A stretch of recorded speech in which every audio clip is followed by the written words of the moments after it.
بسم اللہ الرحمن الرحیم۔ محترم ناظرین، السلام علیکم ورحمۃ اللہ وبرکاتہ۔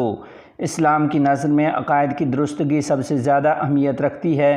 ہر شخص آنے والی نسلوں کو بھی راہ حق پر قائم رکھنے کی فکر کرے۔ دارالعلوم دیوبند میں منعقدہ مشاورتی اجلاس میں مفتی ابوالقاسم نعمانی دامت برکاتہم اور مولانا سید ارشد مدنی صاحب دامت برکاتہم العالیہ کا خطاب۔ تفصیلات کے مطابق کل ہند تحفظ ختم نبوت دارالعلوم دیوبند کے تحت ایک مشاورتی اجلاس مسجد رشید میں منعقد ہوا، جس میں رد شکیلیت و دیگر فتنوں کا تعاقب اور مدارس اسلامیہ سے متعلق تجاویز پیش کی گئیں۔ اس موقع پر ادارہ کے محتمم و شیخ الحدیث حضرت مولانا مفتی ابوالقاسم نعمانی صاحب نے صدارتی خطاب کیا، جبکہ صدر المدرسین دارالعلوم دیوبند مولانا سید ارشد مدنی صاحب دامت برکاتہم العالیہ کا کلیدی خطاب ہوا۔ اس موقع پر ملک بھر سے تشریف لائے ہوئے مہمانوں سے خطاب اور تجاویز میں کہا گیا کہ اسلام کی نظر میں عقائد کی درستگی سب سے زیادہ اہمیت رکھتی ہے۔ اگر کسی شخص کا عقیدہ حضرات صحابہ اکرام رضوان اللہ علیہم اجمعین اور سلف صالحین کے نظریہ کے خلاف ہو تو ایسا شخص خواہ بظاہر کتنا ہی دیندار نظر آئے، اس کو مسلمان قرار نہیں دیا جا سکتا۔ ہر مسلمان پر فرض ہے کہ وہ ہر حالت میں اپنے عقائد کو درست رکھے، اپنے متعلقین اور آنے والی نسلوں کو بھی راہ حق پر قائم رکھنے کی فکر کرے۔ تمام اہل ایمان اس بات پر متفق ہیں کہ خاتم النبیین حضرت محمد مصطفیٰ صلی اللہ تعالیٰ علیہ وسلم پر سلسلہ نبوت ختم اور مکمل ہو چکا ہے اور آپ کے بعد کسی کو نبوت سے سرفراز نہیں کیا جائے گا۔ اس عقیدے کا انکار موجب کفر ہے، اور جو شخص نبی اکرم صلی اللہ علیہ وسلم کے بعد کسی اور کو نبی تسلیم کرے اس کے کفر میں بھی کوئی شبہ نہیں ہے۔ یہ بات امت کے ہر فرد کو معلوم ہونا چاہیے۔ قیامت کے قریب مہدی موعود کا ظہور اور سیدنا حضرت عیسیٰ علیہ السلام جو اس وقت آسمانوں میں باحیات تشریف فرما ہیں، ان کا نزول بھی امت مسلمہ کے متفقہ عقائد میں سے ہے۔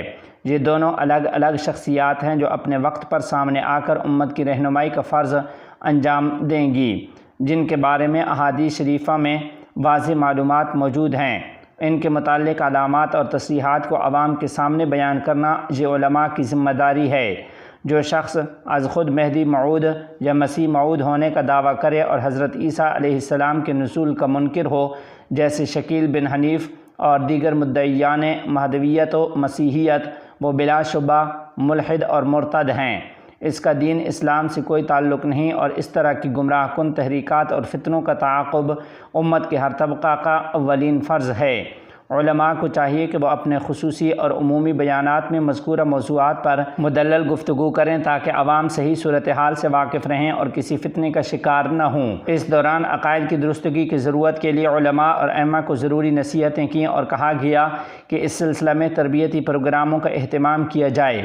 دور جدید کے فتنوں سے متعلق کوئی جامع کتاب تیار کر کے مدارس اور مکاتب کے نصاب میں شامل کی جائے۔ علاقائی زبانوں میں فتنہ شکیلیت اور فتنہ گوہر شاہی سے متعلق مختصر اور مدلل مواد تیار کیا جائے اور اس کو گھر گھر پہنچانے کی فکر کی جائے۔ دعوتی اور دینی کاموں سے وابستہ افراد کو مذکورہ فتنوں کی سنگینی سے آگاہ کیا جائے اور باہمی تعاون اور مشورہ سے تحفظ عقائد پر پروگرام منعقد کیے جائیں۔ بالخصوص اسکول اور کالج کے طلباء اور طالبات کے سامنے صحیح صورتحال رکھ کر انہیں ہر طرح کی ارتدادی تحریکات سے دور رکھنے کی کوشش کی جائے۔ نیز سوشل میڈیا کے ذریعے صحیح فکر عام کرنے اور باطل افکار و نظریات کی تردید پر محنت کی جائے۔ اس دوران کہا گیا ہے کہ دینی مدارس مسلمانوں کے دین و ایمان کے تحفظ اور ان کی نسل نو کی تعلیم و تربیت کا سب سے اہم ذریعہ ہیں۔ یہ دینی ادارے ملت اسلامیہ ہند کی تعلیمی و اخلاقی نشو و نما میں بنیادی کردار ادا کرتے ہیں۔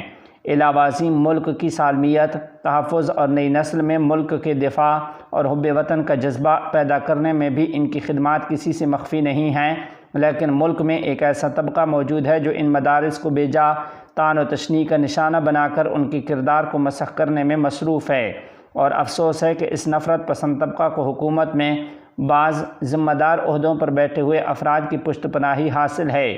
اس لیے یہ مشاورتی اجلاس مدارس کے خلاف متعصبانہ شرانگیز کوششوں کی سخت مذمت کرتا ہے اور ارباب اقتدار سے اپیل کرتا ہے کہ وہ مدارس کی اہمیت کو پہچانیں اور ان کے خلاف کی جانے والی سازشوں کی حوصلہ شکنی کریں۔ اجلاس کے دوران دارالعلوم دیوبند کے استاد حدیث مولانا سلمان بجنوری، مفتی سید سلمان منصور پوری، مولانا شوکت گورکھپوری، مولانا شاہ عالم گورکھپوری اور مولانا عبد المالک مغیثی وغیرہ دیگر علماء نے مختلف تجاویز پیش کیں اور بیانات کیے۔ کنوینر اجلاس مولانا اشرف عباس نے نظامت کے فرائض انجام دیتے ہوئے ابھرنے والے ان تمام فتنوں کی سرکوبی کے سلسلہ میں اہم خطاب کیا۔